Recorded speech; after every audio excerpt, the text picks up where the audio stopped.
Hey y'all, welcome back to Chris and Ralph Productions. I'm Chris. And Ralph. And today, Ralphie, what are we going to be doing a review on? Guardians of the Galaxy Volume 3. I'm gonna tell you something. I'm Star-Lord. I formed the Guardians. Yes, sir. So today is May 4th. It has officially released worldwide, well, at least here in the States. And so, Guardians of the Galaxy 3 is the third film in James Gunn's trilogy. If you've been watching our videos, you know how much we love James Gunn and how much we just gravitate towards his product, his movies and all that, his shows. So, going into this film, I've said in many videos before and also in our ranking video for most anticipated movies of 2023, Guardians of the Galaxy Volume 3 was my number one most anticipated movie of the year, my most anticipated movie for the last few years and years going forward because how much I love the Guardians. Ralphie, going into this film, what were some of your thoughts about it?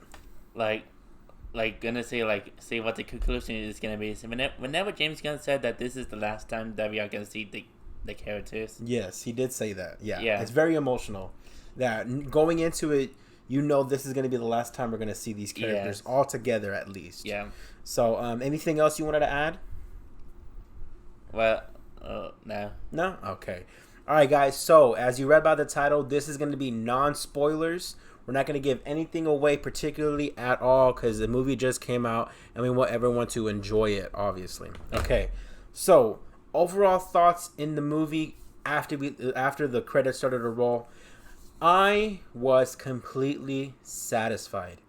Like I mentioned, I love these characters. Every single character that we've met the last 9 years in the MCU, I've loved them because the reason why I really enjoy the Guardians compared to other assets and of the MCU is because they're on their own. Yeah. They're out in space. Yes, they were intertwined in Infinity War and Endgame, but they're their own thing. Yeah. They're separate, and I love that about them, that they're their own thing.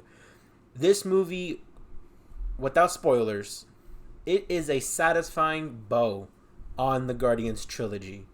Like Ralphie mentioned, James Gunn has been saying this is his last Guardians film, and the way that he wrapped up this story, I think, was very emotional, satisfying, and it just wants you to go back and rewatch this movie many times. Ralphie, what were your overall thoughts after the movie ended? Yeah, whenever I walked out the theater, I was a bit speechless at the same time satisfied. Yeah. For the movie. Yeah. So after the movie ended and we were in the car just thinking about it, like were there any particular characters that you really that you loved, or that there's stories that you were like, man, I love that story for that character? Yeah. So a character that I actually do love in the movie, which is of course Star-Lord, Rocket, Cosmo, Drax, Mantis, and a couple others. Yeah. So we'll go down the list real quick. So for Yeah. Star-Lord, obviously he's the leader of the Guardians of the Galaxy. But him being the leader, this movie is not his story. It's Rocket's story. Yeah. So for a lot of people going into this movie and especially leaving the theater, Rocket is going to be a lot of people's favorite character throughout the story. It is Rocket's movie. It's his story. We go back and we see what happened to him at the beginning of his life. We go throughout his timeline and we just see exactly what hell he has been through as just, a living being. And then what Ralphie mentioned was Cosmo. Right here I have my Cosmo the Space Dog shirt. Behind us we have a Cosmo Funko Pop. So we were first introduced to Cosmo in Guardians 1, technically speaking. After the scene where the Power Stone is blown up in the collector's collection, we see that Cosmo walked out of there. Yeah. I remember being in theaters. I'm like, that's Cosmo. Like in Guardians 1 and back in 2014, I was like, oh my God, that was Cosmo. Like, that was pretty cool. So talk about Cosmo and like how she was as a character. So you just liked seeing her interact with the Guardians and stuff? Yeah. And also some moments of what? Oh, yeah. Yeah. We can't spoil it. We're gonna do a spoiler review. Yeah. We'll get into more. But I know you're saying you really love Cosmo. Yeah. Some of my favorite characters, Rocket. I think Nebula. So her character since the first one, I think she's gone through the most change in terms of, the way that the character's portrayed and the way she interacts with people. Is she still the moody Nebula at times? Of course, because it's Nebula. That's just who she is as a person.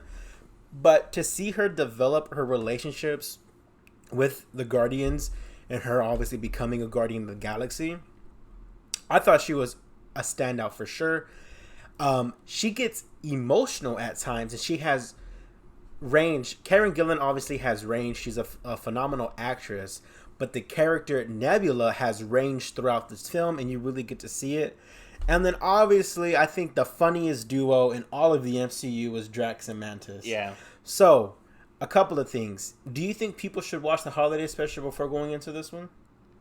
Well, I kind of guess it as the dynamic of the characters. Mm-hmm. Yeah. And of course, a sort of twist that matches is spoilers from the holiday special. So this is from the holiday special. From the holiday special, where Mantis revealed that he's like sort of a half sister to Star-Lord. Yeah, so she turns out to be Star-Lord's sister because Ego is both of their dad. But yeah, Drax and Mantis, if you have seen the holiday special, you know exactly what we're talking about. They're the best of friends, and they argue the most, and it's the funniest when they go back and forth on each other.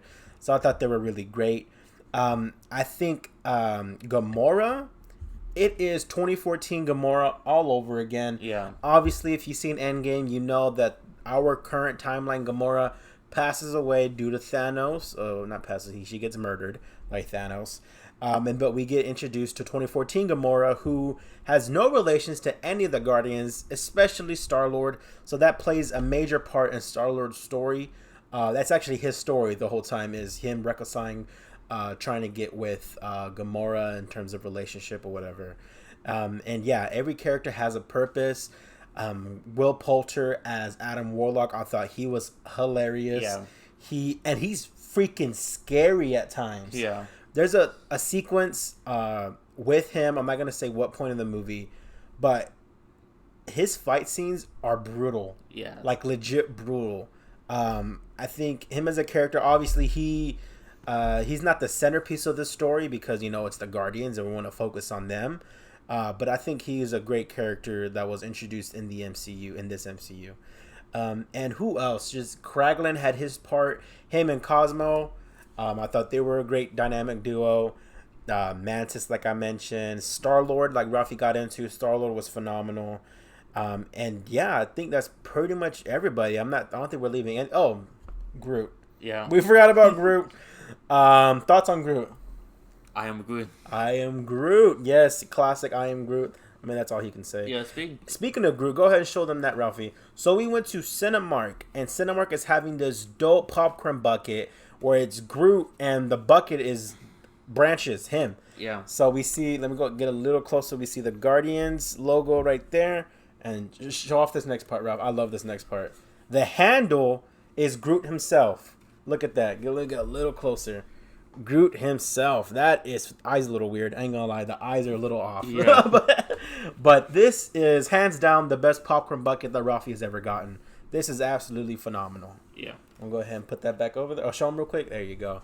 But yeah, guys, I think this movie is gonna tug on your heartstrings. If you're sensitive to it was shown in the trailers. I'm not gonna give anything away, obviously. But if you're sensitive towards young animals or smaller animals being caged and, then yeah, your trigger warning. But this story is phenomenal. Every character has their purpose.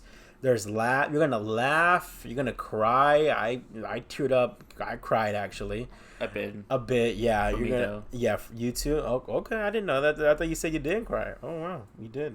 Nice. So yeah, you're gonna laugh, you're gonna cry, you're gonna be happy, you're gonna be mad at certain characters. You're just gonna go through all the roller coasters of this film. James Gunn did what James Gunn does. He writes a phenomenal story.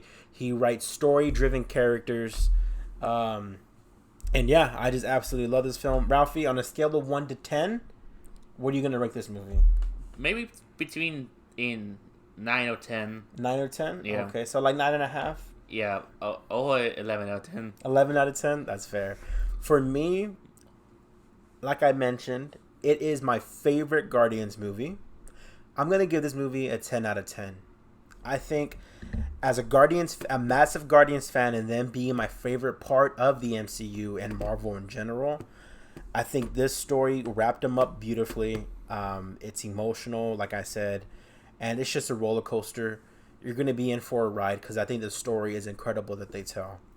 But yeah, guys, that's pretty much it. Like I mentioned, we're not going to get into spoilers in this video, but we will do a spoiler review quite soon. Right now, after we finish this one, we're going to do a spoiler review. Yeah. But guys, please like, share, and subscribe. I hope we earned y'all sub by now. It's like I mentioned, if this is your first time watching us, please hit that subscribe button down below. Hit that like button. We do appreciate it. And if you are a subscriber of the channel and you're still checking us out, thank you for supporting us as well. But as always, guys, I am Chris. And well, we will catch y'all next time. Peace.